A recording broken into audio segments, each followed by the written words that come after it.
Okay, grade 10s, here we go. This is my favorite type of factoring. It's called the difference of squares. These ones you're going to see only have two terms, unlike the ones we saw before that were trinomials. These ones are binomials. So here's an example of what one might look like. A 4x squared minus 25. So we have an x squared term, and then we have a constant on the end. So before we start doing that, of course, we're going to remember our rule that factoring is the opposite of expanding. So you can always check your work when you are done factoring by expanding your brackets and seeing if you get the question back. So here we go. We're going to talk about perfect squares. Perfect squares are whole numbers that when you square them, you also get a whole number.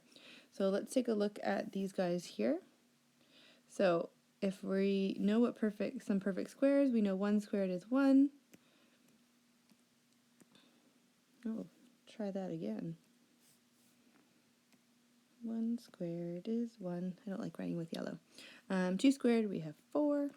3 squared, we have 9. We have 4 squared is 16. 5 squared is 25. We have 6 squared is 36. And 7 squared is 49. And so on. So you can finish filling that in. I'll give you a second to do that while I kind of recenter. So you can finish filling those in, but those are what perfect squares are, and a lot of them are going to be common ones that come up a lot, like the 64, the 81, we have 100, 121, 144, 169, 196, and so on. You can keep going, but I want to get to the factoring. So here we go. We're going to factor this question at the bottom here. I'll let you when you're ready. So the difference of squares looks really similar, the answer, to the simple trinomial. So I need a number in the front of each bracket that when I multiply them give me an x squared. So this one is just going to be an x and an x in the front of each bracket. Then I need something in the back that's going to multiply to the 4, so to a negative 4 rather. So I need a positive and a negative 2. Okay, so that's done already, nice and quick. So if we want to check our work, we will multiply first, outside, inside, last. And you'll see why that middle term tends to drop off, and it's because you have those opposite signs. So we have x squared minus 2x plus 2x minus 4. And when I simplify that, our middle terms here, negative 2x and positive 2x, are going to cancel off, and we're left with our negative 4. So that way we know that we did it right. Okay, let's try the next one. It's as simple as that. Over here, same idea. We want a x in the front of each bracket, because when I multiply those out, I'm going to get an x squared. I need a 3 in the back of each bracket, and then they need to be opposite signs because we want a negative 9. So you can go and do a check right down here below, and we would get x times x, x times negative 3, 3 times x, and 3 times negative 3. And you can see those middle terms there are going to cancel off. And that should happen every time, as long as you have your opposite signs in each bracket. And yes, these numbers here are going to be the exact same number. That's why we're talking about difference of squares. 9 is a perfect square, so it should be the same number. If you have different numbers there, not a difference of squares factoring. Okay, so simple as that. Let's try another one. You can see why it's my favorite. Hopefully it's your favorite now too. So here we go.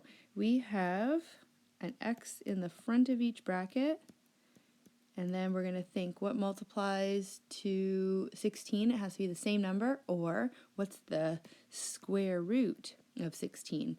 And we know that that's going to give me a 4. So I need a positive 4 and a negative 4 in either bracket.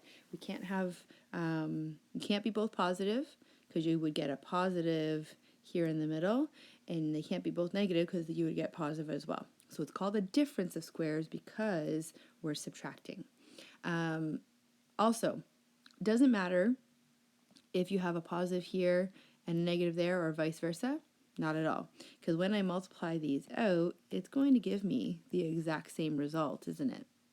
Okay, so the order doesn't matter of where you put the positive and negative, but it does matter that you have an x and first if you have an x squared first, and you have a constant last if you have a constant last. Constant last if you have a constant last. Yep, I said it. Okay, over here. Let's check it out. This one's a little bit different. We have a 4x squared in the front. So I need to think to myself, what times itself is going to give me 4x squared? And it's almost like you're taking the square root of that first term. So the square root of 4 is 2. So I need to put that in each bracket, and then an x beside it. Okay? In the back of each bracket, I need to get the square root of 25, and I know that's going to be a 5. Now remember, these need to have opposite signs, and I'm going to do this on purpose now. I'm going to put a minus first and then a plus, just so you can see it gives you the exact same result. Okay, so of course you can check your work by multiplying out using your distributive property, 2x times 2x, 2x times 5, negative 5 times 2x, and the negative 5 times the positive 5. Okay, and that's how you can check your work. Okay, so those are the first few. Not bad. You can see why it's my favorite. Did you finish these? Did you finish these up here at the top? Okay, go ahead and fill those in if you don't know them. Okay, let's go down below onto the second page. So hopefully you printed this off. I've included it there. Where is it? Oh, this way, sorry. Here we go. Let's try this one. So this one's similar to that last question we just did. So we have a 49x squared. So I need to think, what is the square root of 49? And I know that one. It's one of my favorites. It's 7. So I need a 7 in the front of each bracket. Then I'm going to put an x beside it, because x times x is going to give the x squared. I'm going to put a positive 6 in this bracket, because I know the square root of 36 is 6. And I'm going to put a negative 6 in the other bracket. Okay, done. Simple as that. Don't you love these? Come over here. Okay, same idea. I'll give you a chance. Okay, take a second and you do it. Okay, I'm going to just set it up, but you do it.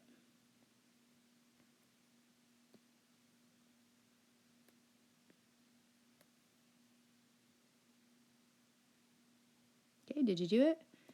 Okay, here we go. Square root of 81 is 9. And then I need an x beside it, so that I have 9x times 9x, that gives me 81x squared. And then I should have a positive 8 and a negative 8. And if you have a negative 8 then a positive 8, that's totally fine too. Okay?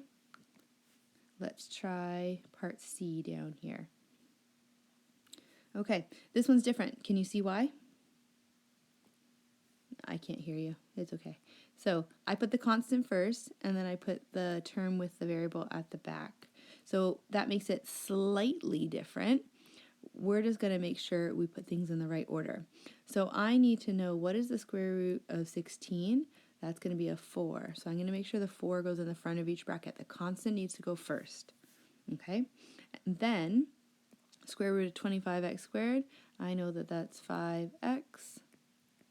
And just like before, we need opposite signs. And then that one is done. Okay? So if I put those in the wrong order, if I had put the 5x first, I'm not going to get a negative 25x squared, am I?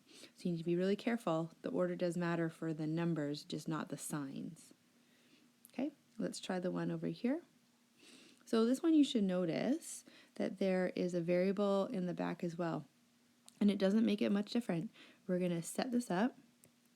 So let's take the square root of 4x squared. That's going to give me a 2x. We'll put that in the front of each bracket. And the square root of 9y squared will be 3y. And then just our opposite sign. So this time I'm going to put a minus first and then a plus. Okay? And you're done. Simple as that. So that is difference of squares. Okay? Oh, we have one more down here. Sorry. So let's try this one. I'll give you a second to try it yourself. Okay, I'll just set them up.